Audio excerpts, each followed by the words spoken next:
वही तो है जिसने सब चीजें जो जमीन में हैं तुम्हारे लिए पैदा की। फिर आसमानों की तरफ मुतवज्जे हुआ तो उनको ठीक ठीक 7 आसमान बना दिया, और वो हर चीज से खबरदार है।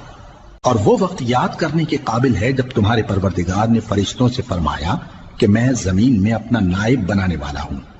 उन्होंने कहा, क्या तू उसमें ऐसे शख्स को नायब बनाना चाहता है जो खराबियां करे और कुछ तो खून करता फिरे? और हम तेरी तारीफ के साथ तस्बीह और तकदीस करते रहते हैं। फरमाया, मैं वो बातें जानता हूं जो तुम नहीं जानते।